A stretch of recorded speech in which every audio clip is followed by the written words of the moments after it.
Well, good morning, everybody. Welcome here in the European Parliament.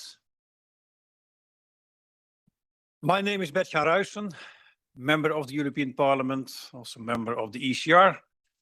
I'm coming from the Netherlands, and I'm also co-chair of the Intergroup on freedom of religion, of belief and conscience here in the European Parliament. So it's really great to see you here all in Brussels. Unfortunately, hate against Christians, crimes against Christians and discrimination of Christians is growing in Europe. And we've all been confronted with news about that, such as attacks on priests, arson attacks on churches, even assaults on Christian wearing a necklace with a cross. And that's the reason why we as Intergroup said, well, let's invite the director of the Observatory and on Intolerance against Christians in Europe, Anja Tang Hofman, to be here with us today to present the findings of the OIDAC Europe 2025 report on intolerance and discrimination against Christians in Europe to us. So a warm welcome to you, Mrs. Tang Hofman. I would also like to warmly welcome Alessandro Calcagno, who is a legal advisor for COMECE, the Commission of Bishops' Conferences of the European Union, and who has extensive experience on this issue of anti-Christian hatred. So welcome, Mr. Calcagno. And we have also several MEPs. Welcome. Mr. Carlo Fidanza will also share some opening remarks with us, and also colleague Paolo Insalvini, both member of the Intergroup. Carlo Fidanza is vice chair also of our Intergroup. Both are also from the ECR and both are coming from Italy. Yeah. Welcome both and all our colleagues, and welcome to you all. This conference is made possible by my European political family, the European Christian Political Party. President Mr. Galizzi is with us today. A warm welcome to you. Before I give the floor to our colleague Insalvini, I would like to highlight why it is so important that we discuss and combat violence against Christians and hatred against Christians in the European Union. The European Union was founded on Christian values. Christianity is firmly rooted in all EU countries, but now, unfortunately, we see a rise of incidents, violence, and discrimination against Christians. A phenomenon which remains, in our view, which remains widely ignored, both by national and European authorities. This violence and hatred leads to marginalization and affects also the daily life of Christians in Europe. When it comes to employment, for example, or education, or public expression, and the role of the church in the society. Self-censorship is very common now. Many Christians are afraid to express their religious views in the workplace or at university, for example. So for us, it's clear we have to act now and we have to counter these developments. Before we are going to listen to our keynote speaker, I would like, first of all, to give the floor to my colleagues. First to our colleague Paolo Insalvini. May I give you the floor, Paola? Thank you. Thank you very much to Bert-Jan. Thank you to all for organizing this event. And thank you very much, Miriam, for your work and for work with OIDAC Europe. And thank you, Anya, in particular, for presenting this important work and report. I believe we always speak about Christians that are persecuted in the world, especially in Middle East or Africa, in particular in this moment in Nigeria, Mozambique, and other part of Africa. And I personally stayed last month in Lebanon, where in the south, Christians are in the middle of the war between Hezbollah and Israel. And I think it's very important to denounce all this persecution. Also because one of our mission here in the European Parliament is to defend the Christian values, Christian identity, and Christian roots. But I think that for this reason, it's really important also to preserve our freedom here in Europe, because many Christians are facing growing intolerance. Churches are damaged, priests attacked, and people treated differently just because they show their faith. Events that are becoming more common, and they should worry all of us. Italy also is not immune, like all the Europe. We have had cases where Christians were hurt or threatened. In Perugia, for example, recently, a young man who became Christian were attacked because of his conversion. There are also been acts of vandalism against church and crosses. And also here in the European Parliament, the members who try to defend Christian values and Christian identity are discriminated in a lot of cases, also in the plenary. And this fact shows that discrimination against Christians is present and cannot be underestimated. At the same time, as we all know, Italy also shows that good cooperation between authorities and religious communities can help to protect believers and reduce tensions. When institutions take these issues seriously, things improves. But is Europe taking it seriously? I think not. I believe not. We know that a EU special envoy on freedom of religion or belief has not yet been nominated from the European Commission. We know we don't still have a coordinator for Christianophobia, but we have it for the discrimination against Muslim or for anti-Semitic discrimination. It's all right, but we know that we need a coordinator also for Christianophobia. And for this reason, me and other colleagues, with my colleague Laurence Trochu, we are doing a signature collection to have it finally. And we are starting with it on the December in the next week. My message for this reason today is simple. Freedom of religion means the freedom to live your faith openly and peacefully. In particular, here in Europe for Christians. People should be free to wear a cross, enter a church, pray quietly, pray in public spaces, or speak about their beliefs. Also in our values, and also when we speak about public law. Without fear, without shame, and without being treated as a problem. And so, thank you very much for the work of OIDAC Europe that helps us to understand what is happening. It reminds us that protecting Christians is not about a privilege, but is about basic human rights and the dignity of every person. And so, thank you very much, very much. And we have to fight every day here in European Parliament and in our country. Thank you very much to all.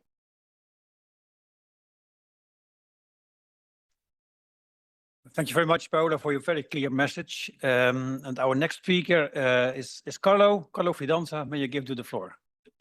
Thank you, Bertrand, for this occasion, and thank you for your unwavering commitment on this topic and many other topics, but this particularly. And thank you for being here, and thank you to OIDAC Europe and to the director, Madame Tang Hoffman, for this valuable report. We are really eager to know from you the details of the report. We read something already in the press agencies, very interesting. We rightly follow, as Paolo mentioned, with concern the persecution of Christians around the world.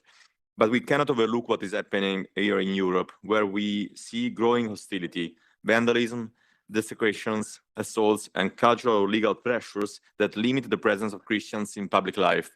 At the same time, we must acknowledge a real gap in institutional monitoring. The FRA, the EU Agency for Fundamental Rights, has long-standing systems to track anti-Semitism and Islamophobia, yet not comparable monitoring exists for hatred against Christians.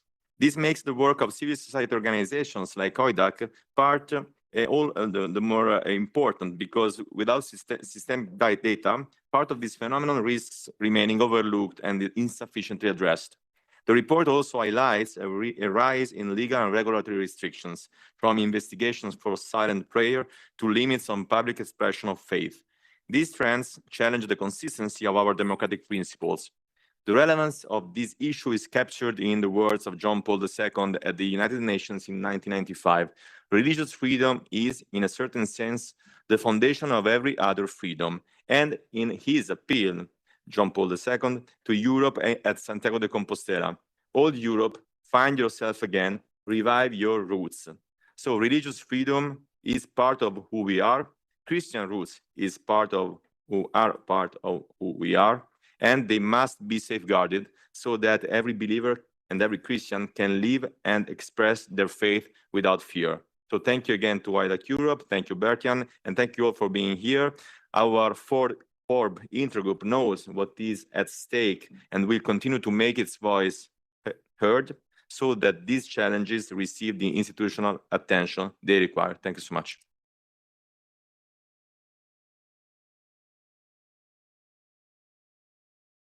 Thank you very much, Carlo, and also, well, thank you very much for your very clear message and contributions to the start of our meeting. I would also warm welcome our other colleagues from the Parliament. Mr. Stutza is with us today. Mr. Sokol is with us today.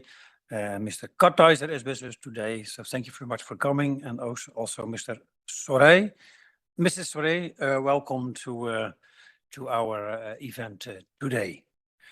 Now I would like to give the floor to the President of the ECPP, Mr. Gillespie. May I give you the floor? Thank you. Good morning, everyone. Good morning, dear members of the European Parliament and colleagues who are here. I am honored to be here and to represent the European Christian Political Party. And I am very thankful to Mr. Reisen for organizing this event and to listen to this important report. The presentation of the annual report of the Observatory on Intolerance and Discrimination against Christians in Europe is very timely. The latest edition of this annual report, which we have in our hands, unfortunately presents a worsening picture of the situation of Christians in Europe. It's interesting that last week I was in Prague and I attended an international conference, a high-level international conference on religious freedom that was organized under the auspices of the Czech president, Mr. Petr Pavel, and the Alliance of Countries for Religious Freedom were gathered there, and it was also underlined the importance of the religious freedom. So thank you again for organizing this event and for presenting this report. OIDAC identified multiple restrictions on the religious freedom of Christians across Europe. Many were subjected to bans on public prayer and religious manifestation, prosecutions for expressing religious beliefs, infringements on religious autonomy and parental rights, and limitations on conscientious objection. For example, many Christians were criminally charged for displaying Bible verses or even silently praying in so-called buffer zones around abortion facilities. Others were persecuted for expressing their beliefs pertaining to Christian teachings on sexual ethics. So ECPP stands with the hundreds of millions of persecuted Christians around the world, for those in Europe, as well as for everyone persecuted for his or her beliefs. We especially stand for the right of Christians to worship publicly, wear religious symbols, and teach their children their faith. 10 years ago, I was a member of the Parliamentary Assembly of the Council of Europe. And my first report in the PACE was basically, how to say, motivated by your report, by OIDAC report. At that time, Gudrun Krugler, I think, was the director, and she motivated me to start this report in the Council of Europe. And when I started, the name of the report is Tackling Intolerance and Discrimination in Europe with a special focus on Christians. Many people in the Council of Europe thought, well, we can speak about religious freedom or persecution outside Europe, not in Europe. But in fact, the reality is very sad. We have a lot of problems inside Europe. So I think that report that was adopted 10 years ago is relevant today. I talked with Mr. David Skinner. He believes that we need another report after 10 years. Maybe you'll help us to prepare another report. But in that report, for instance, or for the example, I insisted on reasonable accommodation, and also, which was a very important, I think, amendment or article in the report, to enable Christians to fully participate in public life. To enable Christians to fully participate in public life, which I think is very, very important right for us. So I think today, when we are here, it's important once again to realize the importance to defend religious freedom across Europe, but also worldwide. So thank you once again for preparing this report, and thank you for you attending this event. So may God bless all of you. Thank you.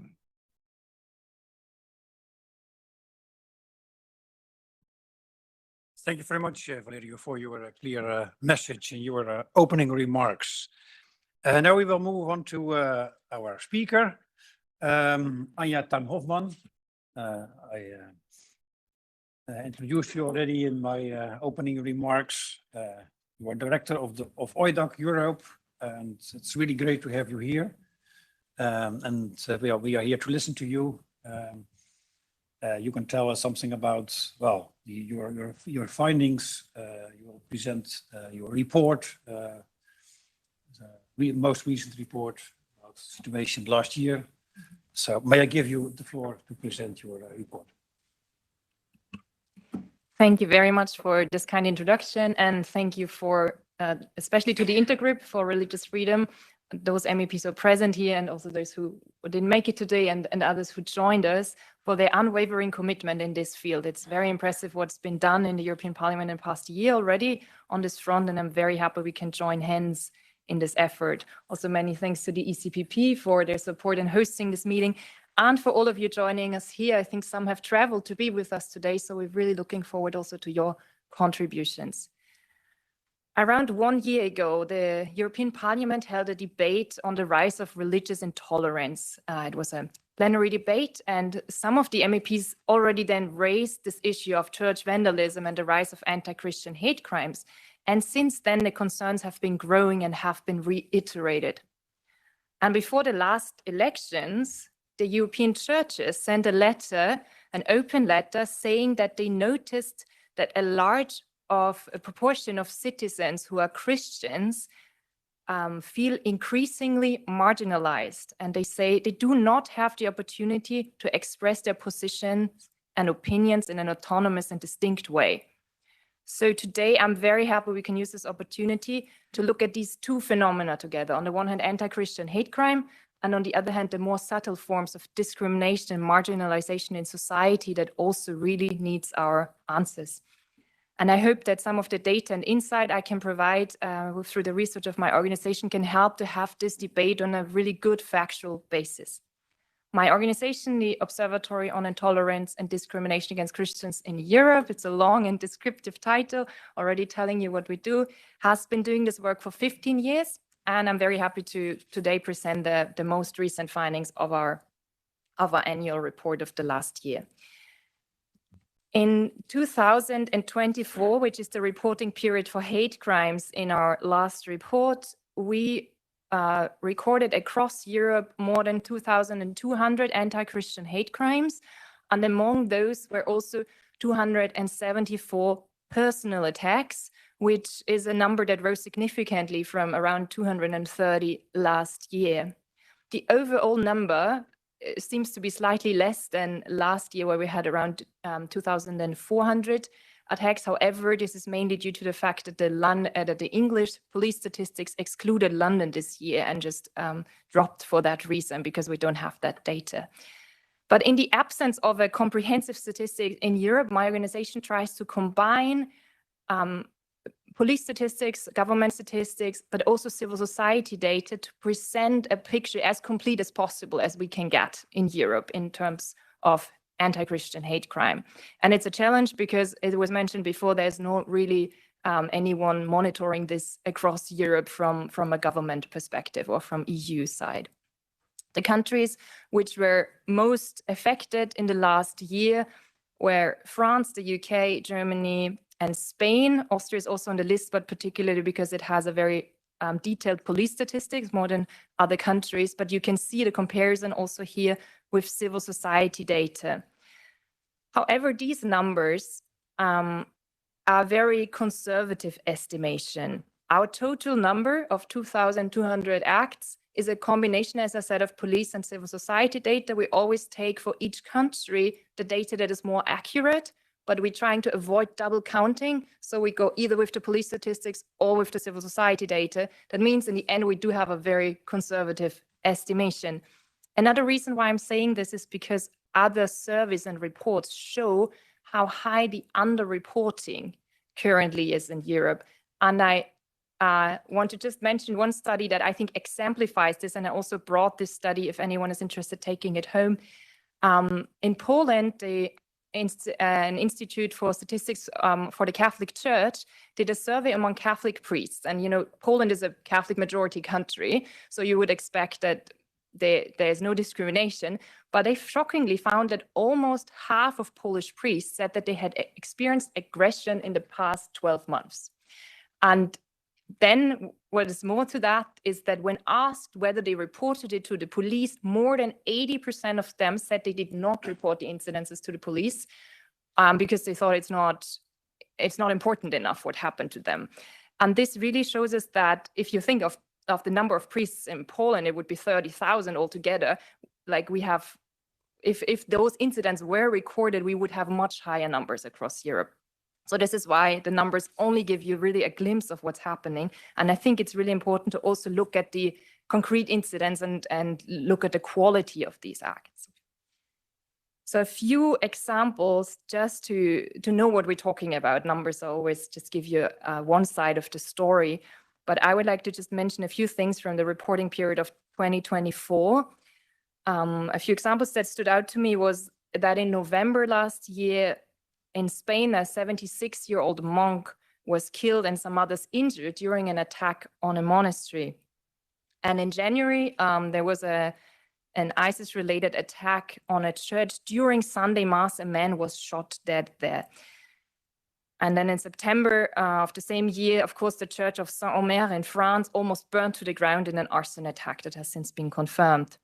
Unfortunately, the violence did not stop in 2025. Also this year, we recorded several incidences. Among those, very recently, just one I would like to mention because it really goes to heart, was the murder of Ashur Sarnaya, a Syrian Christian who had fled persecution from Iraq and came to France to seek refuge there, and then was brutally murdered while he was live streaming his religious testimony on social media in an attack that authorities have since confirmed as a jihadist attack.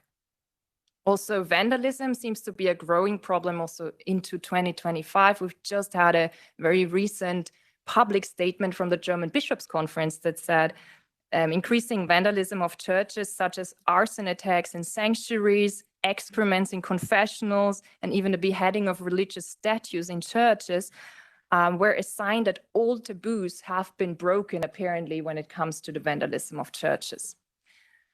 So much for the bad news. We were trying to talk about what can we do about it. And we were mentioning that unfortunately at EU level, there's no coordinator currently to tackle these issues. However, I would like to mention one tool to you that I'm really hoping to bring to the attention of many, because I believe it is a very useful one. The Organization of Security and Cooperation in Europe has just released a guideline on how to combat anti-Christian hate crimes. And as you can see here, it is a real book.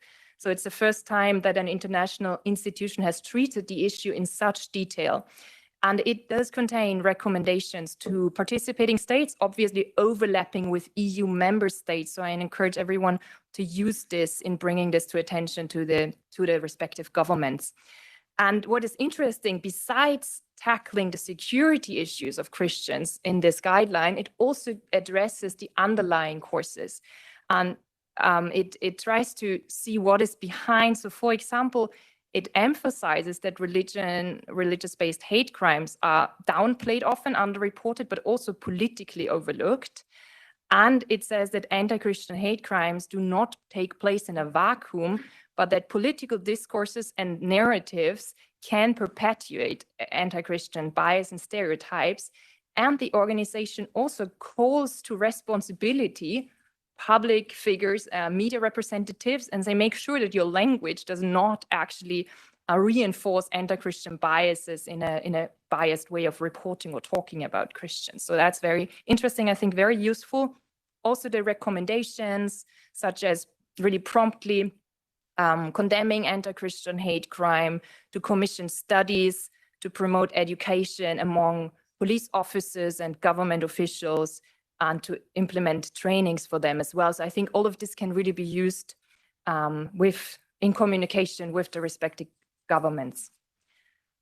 We mentioned before that anti-Christian hate crime and discrimination in Europe is growing, and this side of discrimination is something that's oftentimes overlooked. Hate crime numbers are easier to communicate, but I would also like now the last minutes of this presentation to quickly highlight just a few examples of what we see happening also in the legal sphere in respect to religious freedom restrictions. And it is of course, we talk about religious freedom, the human right of religious freedom, which covers a broad range of provisions, because you're allowed to practice your religion in public, in community with others. All these things are protected by human rights law, but not always respected by member states. So just to give a few examples, we saw instances of radical secularism trying to push religion out of the public sphere. For example, in France, a teacher was sanctioned last year by a court for using a text of Saint Bernadette in a local cultural heritage class, teaching a language. The text was obviously written in that language, but the court said he was breaking neutrality laws. And then, of course, religious autonomy rights remain an issue where religious groups are not allowed to practice their faith according to their own beliefs and convictions. And for example, in Spain, there was a court that ruled against a male-only religious brotherhood for not admitting a woman as a member. Or in Switzerland, the Court of Lausanne banned a Catholic girls' school from receiving public funding, arguing that it would practice discrimination by being a Catholic school reserved for girls, even if the religious classes were not compulsory. In the area of parental rights, it was briefly mentioned, we had a case where a court, also a Spanish court, banned a father from reading the Bible to his own son and taking him to church in a dispute case between the secular mother and the father. And it claimed that this was religious indoctrination and granted the secular mother the exclusive responsibility for the upbringing of the son in the religious matters. There were also, it was also mentioned already, restrictions on expressing religious views in public. And of course, very significantly, several individuals were prosecuted, fined under so-called buffer zone legislation for peacefully holding signs with Bible verses, or even for silently praying. And even if outside the European Union, I have to mention this case from the United Kingdom, where a British court recently condemned Adam Smith Connor, a veteran, for silently praying in his own mind by just simply standing there. And the court argued that because his head was slightly bowed, this would amount to a sign of disagreement, which is outlawed in this zone, and actually condemned him for his silent prayer. And then, of course, very prominently in Finland, a case now at the Supreme Court, Päivi Räsänen, who is facing prosecution for alleged hate speech after tweeting a Bible verse back in 2019, where she criticized or questioned her own church's support of the Pride events in the city. So many of these cases highlight a pattern, which is that Christians are facing sanction or even legal prosecution for publicly, but even peacefully expressing their beliefs in regard to traditional Christian worldviews or teachings on moral issues or on human nature. Many times in the end, the courts uphold these rights, and a court in the UK just confirmed in a case where a teacher was dismissed that views such as opposition to transgenderism or gender fluidity or the redefinition of marriage are protected legal beliefs. However, these court rulings often come after years of legal proceedings, which in themselves are already a punishment for those who are being prosecuted. And of course, it's a minority that is really affected by these kind of court cases, but a lot of other Christians are affected by the feeling of not being able to express themselves and by feeling marginalized. And in Germany, very representative for this, there was a representative opinion poll in the general population asking people, how widespread do you think are hostilities towards Christians in the German society? And it's really remarkable that in the general, like not Christians, but just the general German population, more than 36% said they think it's a widespread phenomenon, that this hostility against Christians. However, in the younger generations, below 30, it was almost 50% who believed the same thing. So we can see this negative trend towards increasing hostility in the societies. And we already mentioned it has consequences. One of them is the increasing self-censorship among Christians, just not feeling if you're expressing your views, your beliefs, you might have negative consequences, and it might really affect your career at university, but also obviously as a politician or in any public office. And this is why we believe there's really a broader societal problem. It's also exemplified here, just this one graph I would like to share with you about general freedom of expression in German society. So we're just talking about Germany. And it's quite drastic, I think quite shocking. It shows you how many people said that they feel free to express their views in public and how many said it's better to be careful.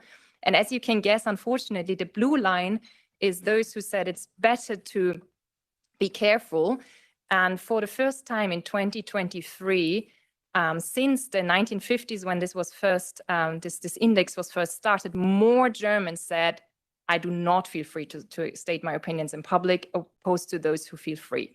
And this self-censorship particularly affects Christians, which we also confirmed in a number of studies, among which also, just to mention this maybe as an encouragement, there was one documentary we did with young students from across Europe who came together and shared about their experiences of self-censoring at their universities, but also started encouraging each other. And you can, if you're interested to using this resource, very happy if you want to just look it up on our YouTube channel or scan the code here.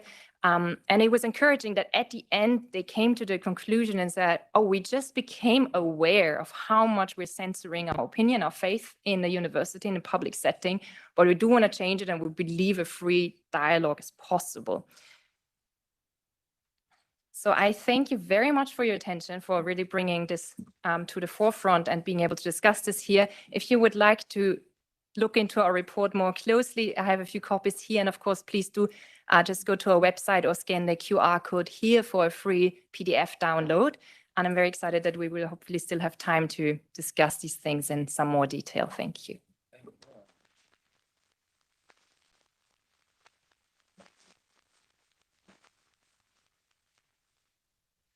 Thank you very much, Mrs. Tang, for your presentation. There are really worrying trends you are presenting. You presented just to us, talking about the figures, and you also underlined, I think, that a lot of, let's say, of the official figures are really underestimated. We are talking about rising violence, but you also underlined in your presentation, it's also a matter of more and more, let's say, legal restrictions. So it has, let's say, different dimensions. It's really important to be aware of that. Before we are going to listen to our next speaker, now we can take some questions from the members of the parliament, and then we will move to our next speaker, and then we can have Q&A also with MEPs and other participants. But now I will start with some questions from our colleagues. Mr. Sokol. Thank you very much. Thank you for presenting the report. Unfortunately, I have to leave shortly, but I just have one question. Do you have the data about the source of these attacks? So my impression is always that the big majority comes from Islamist background, and a significant part also from the leftist anti-Christian background. But I'm curious if you have more concrete data about the percentages, numbers, or something like that. So where does it actually come from, all of these attacks and all of this hatred? Thanks. Thank you very much for the question. So it is a bit of a tricky issue because unfortunately, of course, the majority of anti-Christian hate crimes in Europe are attacks on churches. We have also attacks on individuals, but the majority is still vandalism, arson attacks. And in most cases, the perpetrators are never caught. So, of course, sometimes they leave behind messages. And as you said, we do have instances where Islamic graffiti is like a whole cemetery in France was defaced with inscriptions, submit to Islam, etc. So there are instances like that stand out and that show that there is this source. We also mentioned the fate of some converts to Christianity from a Muslim background, which in some regions, of course, face increasing pressure, which is also highlighted in this OSCE guideline as one group that needs to have more protection.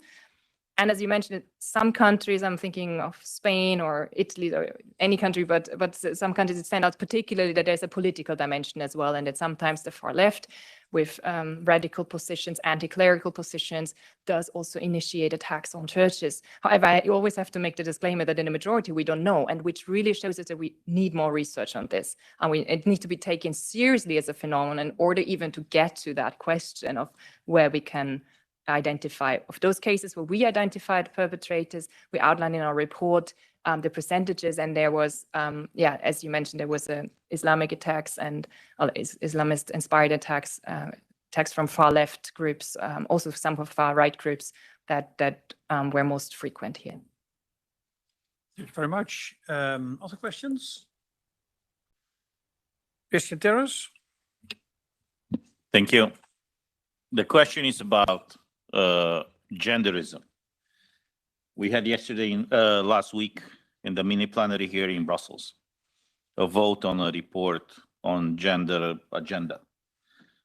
And it's mind-boggling the way the language is rephrased. So from your perspective, how is this affecting the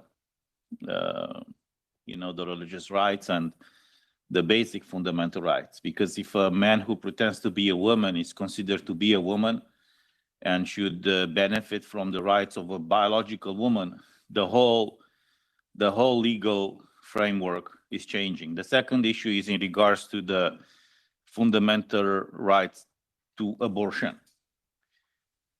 If we consider that the right to an abortion is a fundamental right, in other words, taking a life of an innocent person, of an unborn child, is a fundamental right, could that principle also be applied at the end of someone's life or towards the end of someone's life? So is the right to life a fundamental right, or is the right to take someone else's life the fundamental right? Right? Which is it, and what is your perspective on this? Thank you. Thank you very much. I think it's touching upon really this question of root causes. Maybe to say it in a very brief manner, I believe there's a post-Christian ethic in our society, which is looking at the colleague here who's been in a panel with me last week and said that, so I'm copying now. But I think it's a good summary. It's a it's a post-Christian ethics that really places the free will of the individual without any restraints as the center of human rights, which is not how the Human Rights Declaration was drafted. It was understood as dignity as the source. Now we have this idea that the independent free will is the source of all rights, and this clashes, of course, with traditional Christian ethics. And in that sense, without going into the details of each of these questions, I think it can really lead to restrictions on religious freedom. As, for example, like in the UK, just a lot of Christian hospices said they have to close down because they're not willing to end someone's life. And there's no conscientious objection provided in the new law on assisted suicide.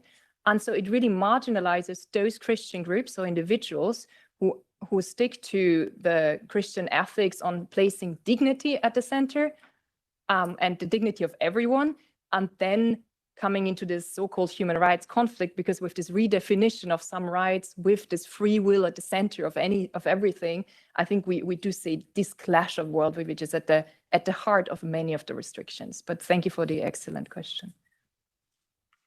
Thank you very much. Somebody else? Yes, Mr. Sturza? Thank you. So, as you know, Christians are facing very serious persecutions around the world, everywhere around the world. Over 7,600 churches and Christian properties have been attacked. But the situation in the European Union is also complicated for churches.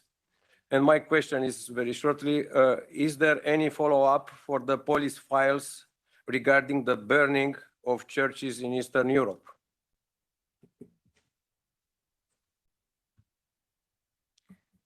So just to make sure, you mean at the level of police, of the recording, and then what happens with this data in the Eastern European countries? So yeah, my question is just regarding the fact that, as we all know, a lot of churches in Western Europe, basically in France, but not only, has been burned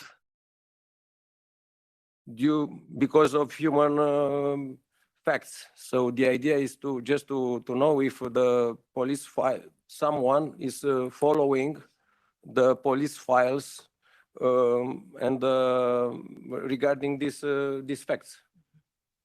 So across Europe, there's some member states who actually do a good job in recording these instances by making a differentiation. When the police records an incident, they ask, is there a bias? Is there a motivation, an anti-Christian, anti-Muslim, anti-Semitic, whatever? However, especially in Eastern Europe, many states don't really do that very much in detail. For example, just to mention one case in Poland, I mentioned a study about the priests earlier, right? So like 50% maybe of clergy experience aggression. A lot of civil society cases covered almost 80 attacks. And the Polish government reported one anti-Christian hate crime to the OSCE this year, which really shows a complete, like, either political unwillingness or blindness about the necessity to record this. So I think there's huge gaps we still need to fill. And with our report, of course, we try to, by complementing civil society data and police data and putting them really next to each other, we try to highlight in which countries it's not enough that's being done. And we also try to look at, the different forms. We also cover, for example, the occupied territories in Ukraine in our report, and we look at all these different regions to give a clear picture of what's happening. Great. Well, thank you very much for your very clear answers. I would like to propose to move on to the next part of our session. That means that I would like to give the floor to Mr. Alexandro Calcagno, legal advisor of the Commission of Bishops' Conferences of the European Union. I introduced you already in my opening remarks, so really great to see you here. Welcome, warm welcome. And I would like to give the floor to you and to share your views with us about this important topic. Christian, you have the floor. Thank you very much. Honorable members of the European Parliament, ladies and gentlemen. First of all, it's a great honor for me to be here to highlight some of the work COMECE does on this topic. COMECE is the Commission of the Bishops' Conferences of the European Union. I am particularly thankful to the Intergroup on FORB and also to OIDAC and ECPP for involving COMECE in this very important event. Speaking of OIDAC, before I go into the points I would like to raise, I cannot highlight enough how highly we appreciate the work done by OIDAC, not only because it helps raise awareness about this very sensitive and serious phenomenon, and also to counter underreporting, as we heard, but also because it provides the ground for solid policy making, including at the European Union level. Now, as COMES's representative here today, I would like to briefly refer to some of the points we highlight when it comes to working on this legal area. I will start from the most important one. It has already been mentioned by other speakers today. We have strongly advocated for the appointment of an EU coordinator to counter anti-Christian hatred in the EU. And we would like to see the EU embrace this phenomenon in a more convinced way. And we think that one of the concrete steps which can be taken in this sense, one of the most important ones, is to appoint such a coordinator. Of course, we acknowledge and we do not question the specificity of the situation of Muslim and Jewish communities who can already rely on such a coordinator at the EU level. But at the same time, more and more reports are emerging. It's now clear that we need a coordinator also for this area. This leads me also to commend the work done at the OSCE level with the guidance Anya already mentioned on understanding anti-Christian hate crimes. This guidance highlights, once again, the fact that ignoring this phenomenon is not an option anymore, including at the EU level. And we would like to see this guidance maybe pave the way for initiatives also at the EU level. For COMESE, it's important that means of protection are provided to the faithful and for sacred places of different religious denominations, regardless of whether they belong to a minority or to a majority denomination. We also see the risk of the fact that maybe a lack of concrete action by the EU on this topic might even be instrumentalized to create anti-EU narratives. This is also a danger which we see. And another point which is important for us is to keep a strict distinction and a clear, to prevent any confusion between the EU coordinator on one side and the special envoy on FORB outside the EU. They both need adequate resources and also to be placed in a position to exploit their full potential. So this is another important point for us. The issue of appointing an EU coordinator is raised by COMESE in different settings. We did it with Commissioner Brunner at the plenary assembly of COMESE in October. We did it yesterday at the high-level meeting between the EU and religious leaders, and we will continue to do so in partnership with other organizations. A second point connected to this one, which is also very important for us, is to see the EU doing more and better on when it comes to access to EU funds. We have seen this year, I believe, a case of a call for funding under the SURF program, referring to equality, to fighting discrimination, intolerance, mentioning Muslim communities, Jewish communities, not Christian communities. I think there was also a parliamentary question by MEP in Salvini, if I'm not mistaken. We noticed again in the Agora EU proposal made by the Commission this year that there is this omission. Christians are not mentioned. And we believe it's really important that this omission is finally removed, and we count on the support of all the MEPs present today to do that. As I said yesterday, the European Commission held an high-level meeting, annual high-level meeting with religious leaders, and our representative, Bishop Kozon from Denmark, I will quote him, referred to the fact that there is more than one singular reason for the present situation of many Christians of experiencing discrimination, exclusion, harassment, hatred, and violence. One reason is to a large extent the most extreme form of secularization of society, in the sense that there is not supposed to be any room for religion in public space or religious argumentation in politics and public debate. Many challenges and limitations for Christians in modern societies derive from policies characterized, if not by sheer hostility, at least by ignorance and lack of comprehension, both for the positive role of religion in society and the basic need for individuals to live according to their beliefs and the right to have it secured and protected by civil legislation. Now, this leads me to another point which is very important for COMESE, and it is about the sound protection of religious symbols in the public square.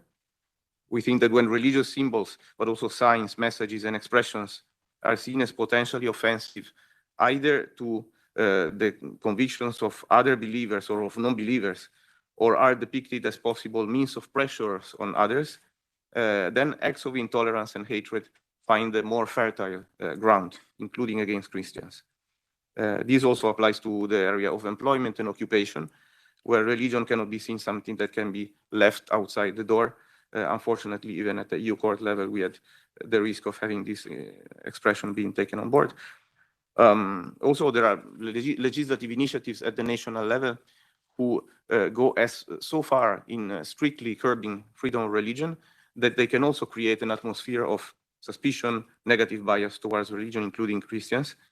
So we also see a link between a strong or weak protection of freedom of religion inside the EU and prevention or not of hatred, discrimination, and intolerance. Terminology is also important. When we speak of tolerance, intolerance, we have to remember that tolerance cannot be a surrogate for protecting freedom of religion inside the EU. Well, I already hinted before to this very important point of protecting regardless of being part of majority or minorities. We think that when certain religious groups are protected, whereas others are neglected or even perceive a lesser protection, almost as if they were a legitimate target, then there is the risk of a great imbalance in the fundamental rights domain. I already hinted at ignorance and lack of knowledge before. Religious literacy is one of the high priorities for COMECE, including within public authorities, because that's the precondition for having solid policy making. And we think that religious illiteracy and ignorance of religion can foster acts of hatred. I will conclude by referring to the issue of protection of places of worship, which, as Anya mentioned, is one of the key issues in this domain. COMECE has been very active during the last few years on this topic. We have cooperated with different EU-funded consortia. We have become recently part of a European database of experts and stakeholders on this matter under the PARTESCOM project. We took part last week in a consultation done by the Shielded project, also on protection of places of worship. So we are very active on this. A more general point we always raise is the idea of linking better protection of places of worship and protection of freedom of religion inside the EU. At the EU level, we often see protection of places of worship rather linked with their symbolic nature. They're in the European landscape. Of course, security reasons and symbolic value have also their relevance. But places of worship are the place where primarily freedom of religion is exercised concretely by the believers. So we really think that there should be a change of focus at the EU level. And we also think that there should be a focus which goes beyond acts of terrorism, but covering all acts, vandalism, violence, profanations, and all the other horrible instances which Anya has mentioned. I will conclude also because my voice is leaving me, but I would like to encourage the EU institutions and particularly the MEPs who are present here today to take the next step from a political point of view, because data are there, statistics are there. I don't think it's an issue anymore of proving that we need something, but it's an issue. It's a point of really finding the courage, I would say, to take the next step. And thank you again to OIDAC for greatly contributing to maybe to this goal being achieved in the short term, hopefully. Thank you.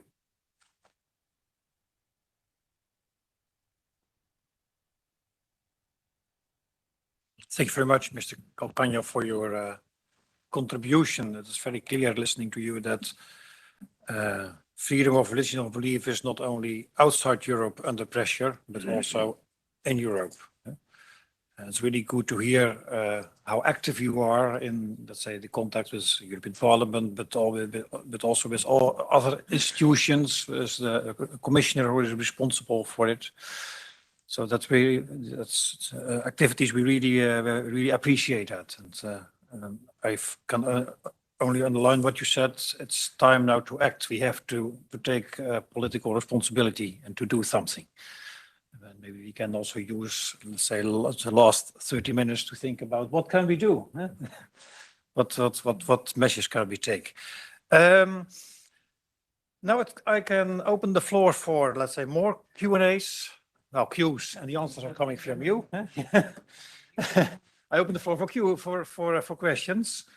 I'm looking around. Do you have questions? Please raise your hand, mention your name and organization, and may I give you the floor? Yeah, thank you very much, Mr. Reichensen. Marcela Szymanski from Aid to the Church in Need, Pontifical Foundation, with a report on religious freedom in the world. And we also cooperate with OIDAC very much for the information that is pertaining to Europe.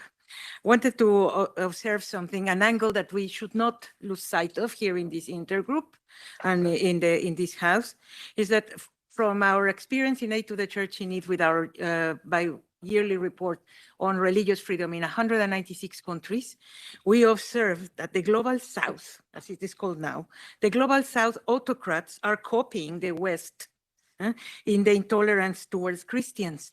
Only last week, there was by miracle one law withdrawn from the Mexican Congress, where they would have voted a complete banishment of priests from the internet, only priests. So it's a highly discriminatory law, and it was just by really through miracle that it was withdrawn. But we know that they are going to come back. Also, I wanted to point out that when there are discussions of Islamophobia here in this house and in the parliaments in Europe, we are precluding the analysis and the listening to the facts of Islamic attacks in places like Nigeria. Because if we are saying here that there is Islamophobic tendencies in the EU, we are not going to be willing to hear the attacks that were clearly perpetrated by Islamic forces elsewhere. So we have already had that problem in the United Kingdom, which is not a member of the European Union, but we can see it coming here if we continue just fanning the flame of the word Islamophobia. We have to be very careful with that. And also, under the pretext of freedom of individuals, as Anya was saying, individuals, the free will of the individual is now the center. Under the pretext of respecting the freedom of the individual, the states have declined the responsibility as signatories of the UN Declaration of Human Rights and the International Covenant of Civil and Political Rights. So this pretext of I'm respecting the freedom of the people have made that most European countries are in violation of their international engagements. I wanted to have your opinion and also of the other member present, if there's an action envisaged or we can help you working on that. Thank you very much. Thank you. Anja, may I ask you to respond? Sandra? Yes, I can only underline what Ms. Szymanski just said, and we really appreciate the work of ACN in this whole field. And I do believe it's so important because it's connected, obviously, like the things happening here in the West, the laws that are being made. It's been underlined by several human rights organizations that the way hate speech is being criminalized here does remind of some legislation in countries that are outlawing blasphemy, because it's becoming such a narrow definition, or rather such a broad definition, with covering almost anything, that people get into this legal insecurity of what they say could be regarded. So I think there's a lot of connection, and we really have to pay attention to this. That's just what I want to highlight, to this interrelatedness, and also to how we can help with what is happening in the global south. But many thanks. Also, I just recommend the report that ACN has just published about religious freedom around the world, covering all religious groups and all across the globe. It's really an amazing piece of summary of what's going on. Thanks a lot. Do you like to add something? No? Somebody else, other questions? Over, I see, well, three people. I will start with Peter, and then probably you remember your name. Sorry. Wolfgang, yeah. Okay. Peter, you first. Yeah, thank you very much, Anja, in the first place, also for the invitation, Bert-Jan, and for the report, Anja, that you shared with us this morning. My name is Peter Moens, and we are together representing the European Alliance for Christian Education, new foundation since this year. And I'm really shocked by the numbers and the report that you shared with us this morning, actually. And I was thinking about, so it's a question not only for you, but also for Bert-Jan and maybe also for Mr. Galetsky and other MEPs. I was thinking, what does this mean when this is the atmosphere, the European atmosphere that you described to us, this new atmosphere, the post-Christian ethics, where we're talking about? What does this mean for the next generation? What will this mean for our sons and the daughters in the future? And my question to you is, based on the report that you shared with us this morning, and thinking about that this development will go on. And of course, I see there is a task for the European Parliament about a coordinator, that's correct, but there is also a task for Christian education. And can you explain to me a little bit more how you see, from your vision, from your background, what kind of task there is for the Christian schools in Europe? Thank you. Would you like to respond or? Well, you can go first? Or? Well, I can say a few words, yes. Well, thank you very much for your question. I think it's a very important question. What shall we do and how can we improve this situation? From a Christian worldview, can say that life is a fight. So then we will continue to fight. We'll fight for religious freedom. We'll fight from different, let's say, angles, from political, legislative, but also education is very, very important. So I'm very glad that in Netherlands you have this pillar of Christian education. We don't have this pillar in other European countries, but I think it is important. When I was a member of the Moldovan parliament, I insisted that we introduced in our school curriculum a subject related to Christian education. So that I think is important to raise the new generation with a very important understanding and awareness what religious freedom is, how to respect somebody else's freedom and so on. So I think, again, you made a very good point that for members of European Parliament and national parliaments need to be taken into consideration. Thank you. Thank you very much. I can only underline what you said, Anita, especially also here to underline, it's really important to underline the importance of Christian education. It's a fact that also Christian education is more and more under pressure. What kind of freedom do we have indeed in the near future? In 10 years, do we have then the freedom to tell and to teach our children about what's a family life in Christian perspective? Do we have the freedom? I have really concerned about that, to be honest. On the other hand, you also see in the parliament politicians who are aware about what is happening.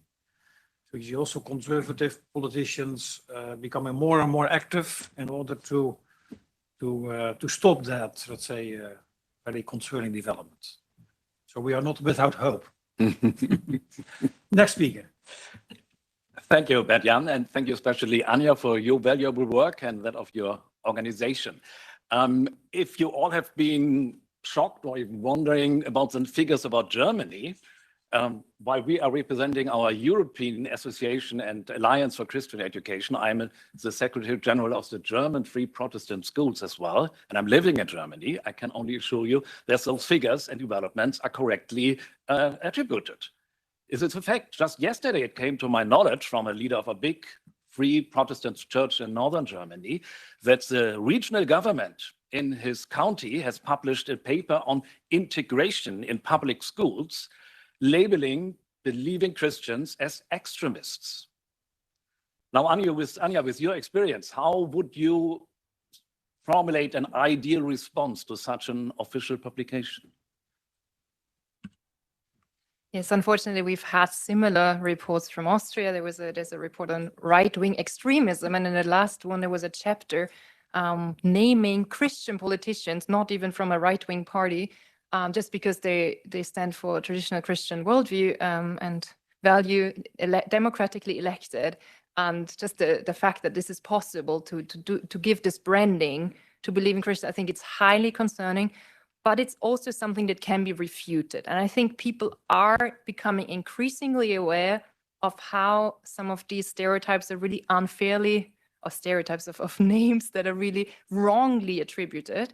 And I think when we call that out, people are able to see it. We wrote an official reply to this, and it's really been taken up. So what I usually say is, okay, if a religious, like let's say a synagogue is attacked by an extremist, we rightly call that person so. But how on earth do you make the conclusion that somebody who believes that human beings are made as female and male in the image of God for each other is on the same, is on pars with this, not calling to violence and actually standing for what has built up our society for the last millennia. So I think it's very clear it's becoming increasingly clear to many people that this is not right. And naming that and trying to find the right words and trying to find also the media outlets that would be taking this up to give a response, I think can be very fruitful. And especially in Germany, people are starting to see this increasingly, I believe. And maybe just to underline also your work, thank you for the Christian schools. We have a chapter about parental rights, specifically mentioning Christian schools, and we're really seeing there's pressure, but also the amazing work you're doing. So thank you. Thank you. Yeah, I would like to add, speaking about parental rights, I mentioned that 10 years ago, I had a resolution, present a resolution in the Parliamentary Assembly Council of Europe. 2 years later, which means 8 years ago, I presented another resolution, the rights of parents to raise their children in accordance to their religious and philosophical conviction. That resolution, again, it was a very, I don't have time to tell you how difficult it was to, approve that resolution. And there was a very strong resistance from the left, but the resolution was adopted, which is a fundamental right of every parent to raise his or her children in accordance to their religious and philosophical convictions. And there is such European resolution and even recommendation of the Council of Europe for all European countries. Thanks for that. We see a lot. I have long list now. I will start with the two in the back, and then Nigel, I shall also you. And so what I would like to propose to collect, maybe we can collect 2 questions, and then we go back to Anja and Alessandro, and I'll come back to you. My name is Konstantinos Kenanidis. I'm the Secretary General of the Orthodox Church in EU. And thank you for the report. I think in reality it's much more shocking. And on education, because I'm also director of the Theological Institute here in Brussels to train theologians that they teach the course of religion in Belgian schools in French speaking. But I'm also still 13 years now in the framework of European schools. And we just heard about this resolution, and I can tell you, sir, that your resolution is under attack the last 3 years in the House, because there is a working group made with not having knowledge at all of the religious leaders were not informed at all, and they decided to wipe out the last 2 years of religion education in all European schools. They didn't succeed yet, but they're trying, and I think they will do it in the end. And the point is that we try to prepare the children in the last 2 years to learn about other religions, to understand deeply what means this famous vivre ensemble, and they will take this out of us. And the last year is, as they had all the knowledge from the previous years, we're about to discuss ethics. I mean, the most important things about their lives when they leave the school, about peace, about violence, about human sexuality, all these important topics.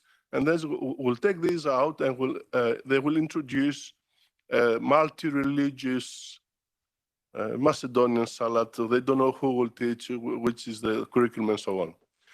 And the second point is that about protecting the premises of churches. Last Sunday, it was the feast of Orthodox Cathedral of Belgium here in Gare du Midi, Avenue Stalingrad. So in the middle of the service, a man came in the middle of the church and starting to shout Allahu Akbar. And the church was full of people. And like the Archbishop of Belgium was there. But the point is that nothing will happen, you know. And I'm talking, you know, just 2 kilometers from here. Thank you. Please report the case to us. Thank you. Yes. My name is Sabina Gonzalez. I work here at the Chapel for Europe, just down the street. And following with that idea, on the 27th of this month of November, we are organizing an event on the future of religious education in the European schools. Why? Because the Chapel for Europe, COMECE, and all the other religious representatives, we are very worried about this change that is going to happen in the European schools. This change is undergoing. I mean, there is a reform in order to give like a better level of education for students at the European schools, but the body who decides which would be that reform thinks that religious education has nothing to do with it. And not only Christian education, we mean all the different religious traditions that are taught in the European schools. So on the 27th, you are all invited to come. We are going to take the central body who takes this decision, the parents who are concerned, who will put questions to the central body who takes that decisions, and also different religions leaders to also make questions how this could be possible. And I'm talking not about all European schools around Europe. So we are not talking about a small number of students. And I think this is very critical. This is totally freedom of religion or belief. And it's, as my friend said, in-house. Well, thank you very much for sharing that with us. Very, very concerning development and example of that they are all everywhere trying to let's say exclude religious, to put it to let's say to the private area, and not in the schools anymore, not in the public anymore. That's very concerning development indeed. I really would like to urge you when you take the floor, please concentrate on specific questions in order to have also interaction with our speakers instead of only, let's say, sharing statements. We appreciate the statements, but I think it's good for our debate to have really specific, concrete questions. But next is over. May I ask you to give your... Yes, thank you, David Skinner from Sweden, the Office for Christian Rights. My question is how we can raise awareness of the growing problem with mandated shunning. The Jehovah's Witnesses are very much aware of this. Many religious minorities, mostly Christian, of course, are worried about the campaign by ex-members who link up with anti-cult groups, academia, and they're beginning to influence governments to interfere with church discipline, which of course is also a freedom under Article 9. So this is part of what Anya calls a increasing feeling of Christians being marginalized.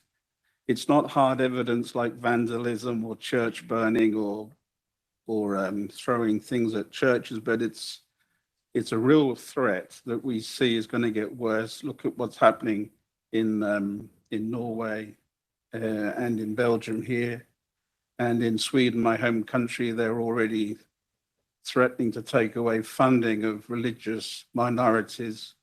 Kamisi, our member there, he referred to religious minorities as well as majorities, the Catholic Church. There's a lot of minorities who are the bedrock of European society contributed, and we're worried about this. I'd be glad to get some insights from Anya and maybe Valerio. Thank you. Yeah, yes, maybe that's a good suggestion. You can take another question and then we come back. Yes. Thank you.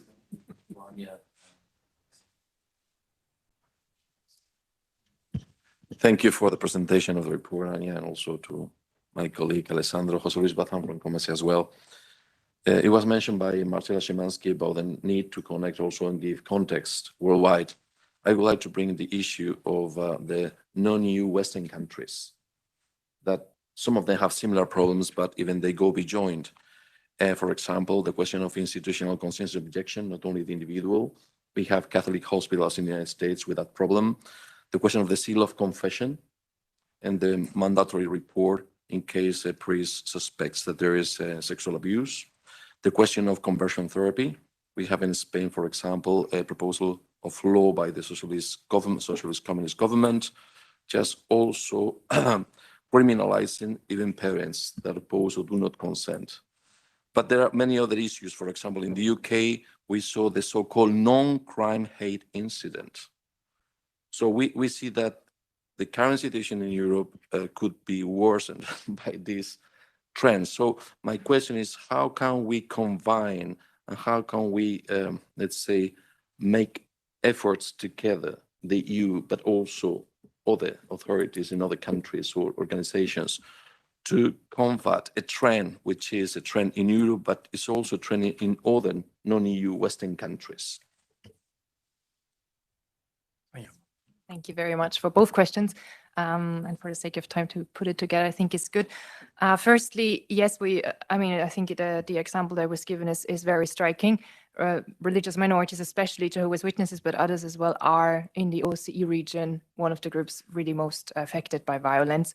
And apart from really brutal persecution in Russia, the reports that are available about that, it's very shocking also in the OSCE region. And I really want to highlight again this wonderful guideline that really, I think, underlines this problem and calls states to action to make sure not only to prevent this violence, but also not to discriminate on a legal basis. And the cases from Norway, Czech Republic, Sweden, and so on, I think are very striking in this regard, how far kind of you can go with trying to defund, and I think they've been successfully, most of them, challenged. José Luis from Cometse, thank you also for raising all these important areas. Most of them we did mention in the report, the situation in Spain, where pastoral care really is affected by legislation that says only affirmative treatment in anything related to gender identity, sexual orientation, etc., is permitted. That leads to a situation where someone has to define what is affirmative. And of course, if that means that a young girl who thinks she's now a boy, a minor, can by her parents not be counseled anymore that she should be reconciled with her identity or like receive treatment that helps her to embrace her identity as a girl and like her body, then I think this is a severe problem. And that's one of the areas we're highlighting, because you're mentioning also the US and the situation with religious liberty in the sense of religious autonomy rights. There's, of course, now the newly established Religious Liberty Commission, and I was able to meet with one of the representatives this summer, and they underlined the issue with the seal of confession being questioned now at state level. But I think this group is really taking this up as one of their main concerns. I think there's good hopes that there is awareness raising about this on a very high level.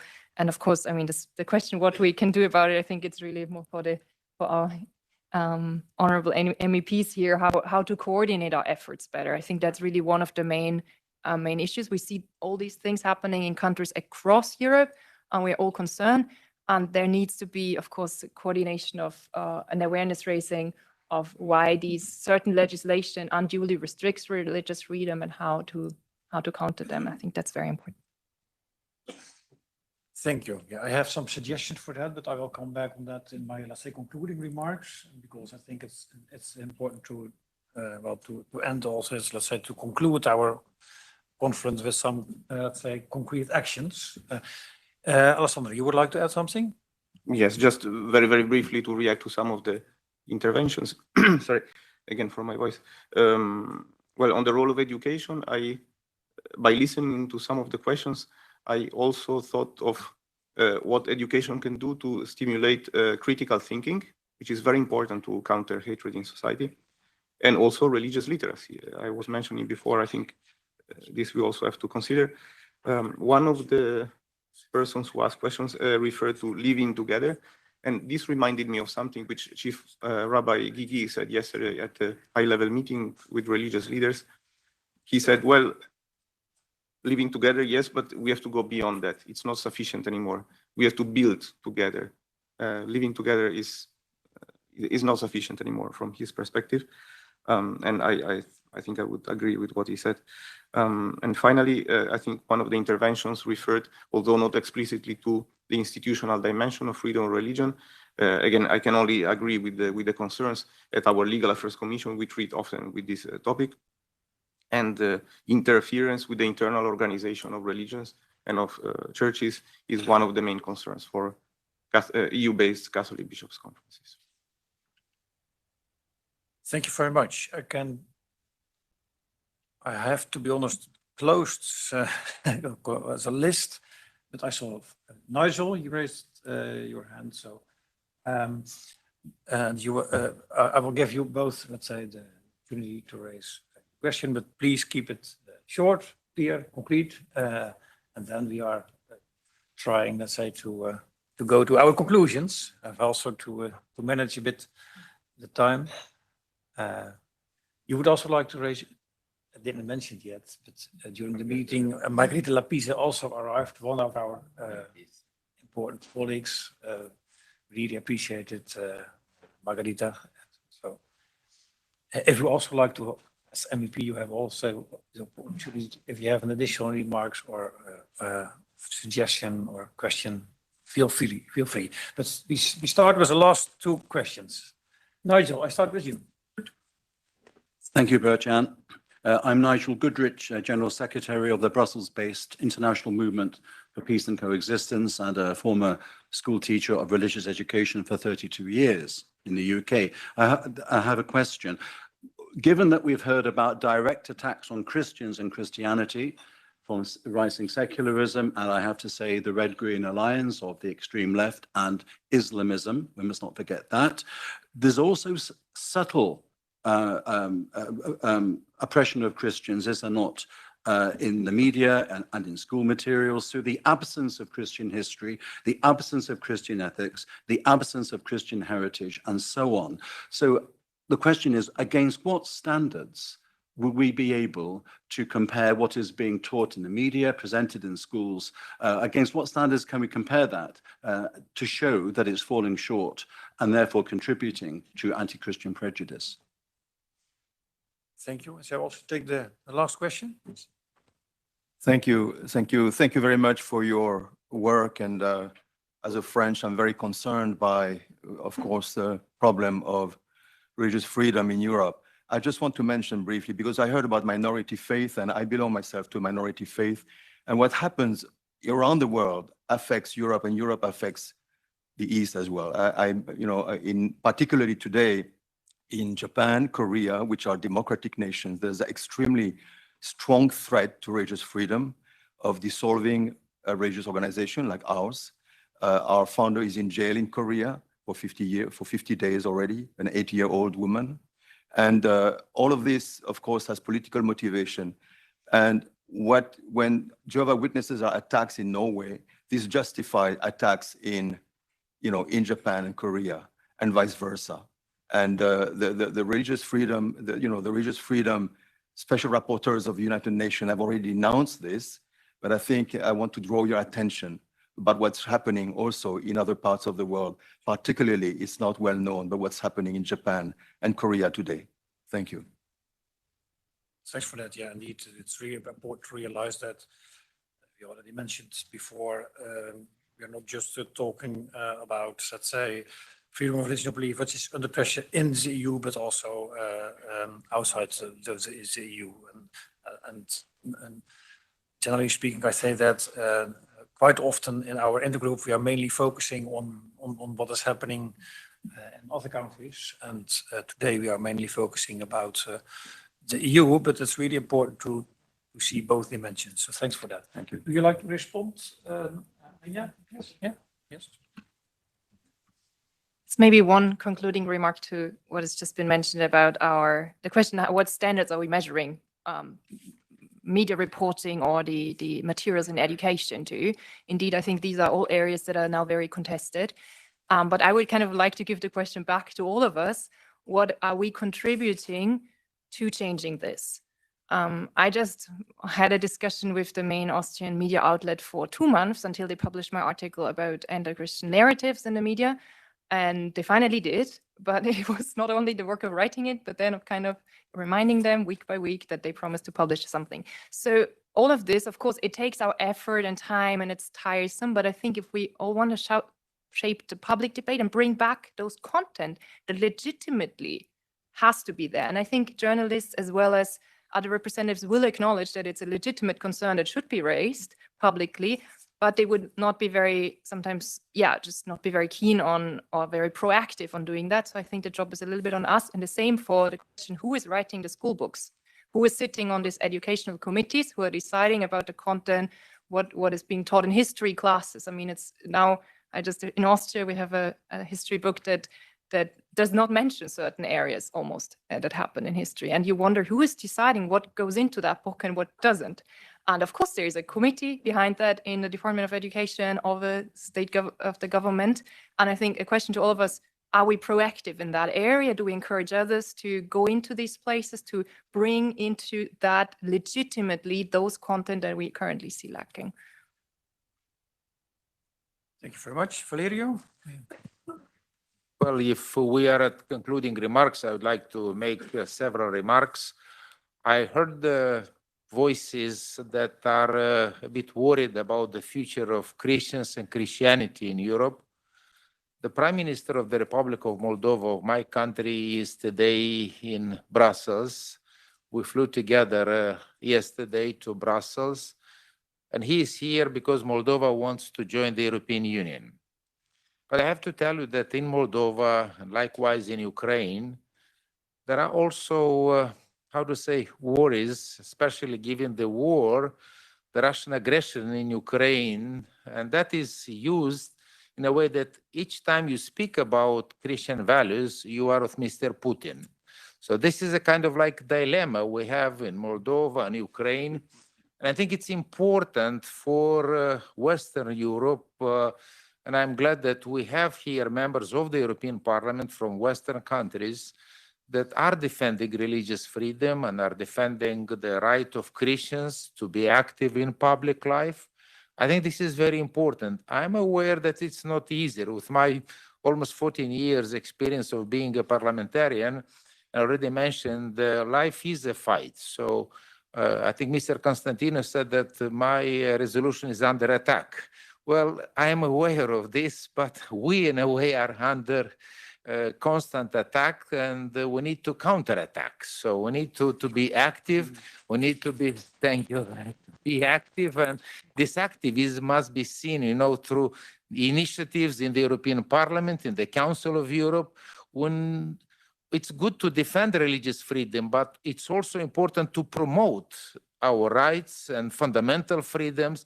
So this is where I would encourage our MEPs today to be more active and maybe to initiate a resolution in the European Parliament that will show both to the West and the East that this is a very important fundamental right, and we are going to promote it and we're going to stick with it. So may God bless Europe and the European Union. Thank you very much. Thank you very much. Before I are going to, let's say, to conclude our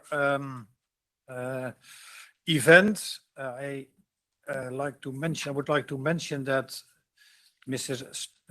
Antonella Sperna, the Vice President of the Parliament, responsible for Article 17. Article 17 is the article about the dialogue with churches and so on. She planned also to be with us today, but unfortunately, due to the flight or some delay, she was not able to participate. But she sent me some her greetings to us. And I would like to share with you her, let's say, concluding remarks. So this is Svenna. She would like to share with us the following conclusion.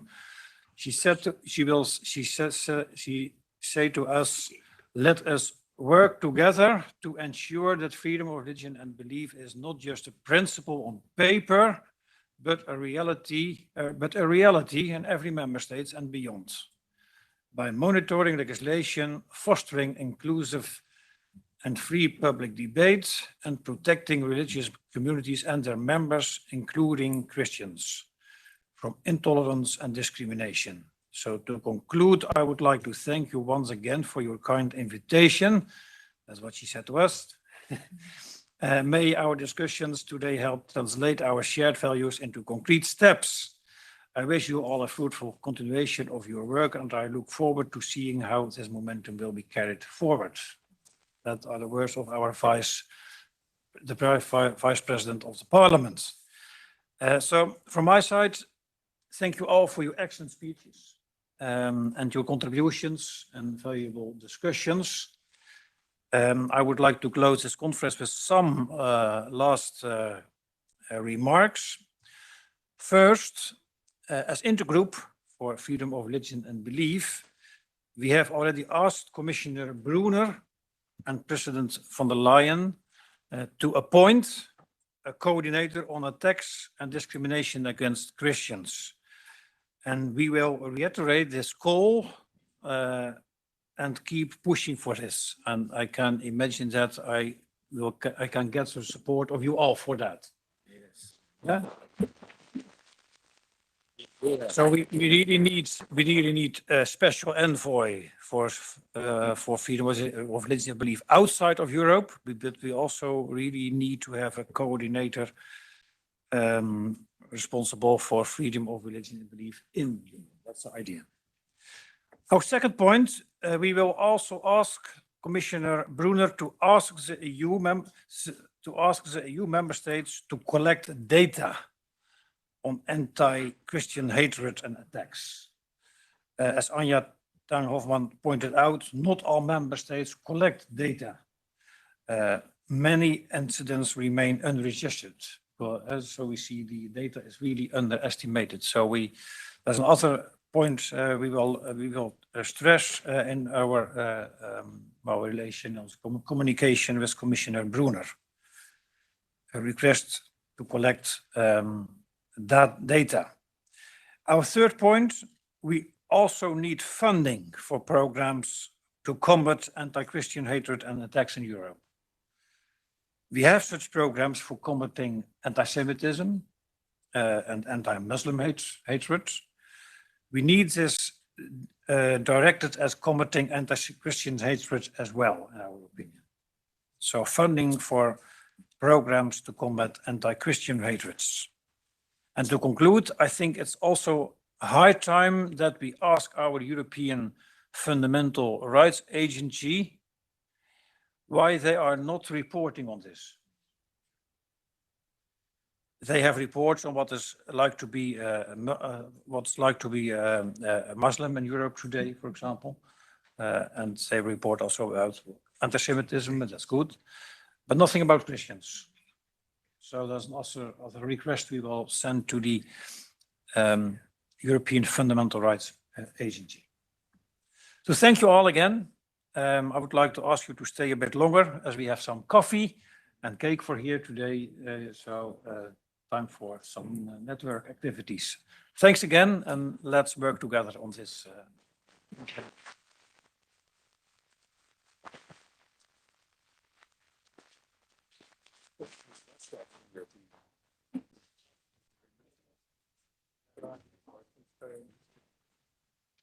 They need to wake up. Yeah.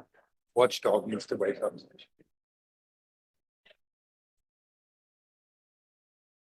Those you could give that to Mr. Oh no, he's gone. He's gone. Yeah, yeah. I'll give this to Bert Young. What about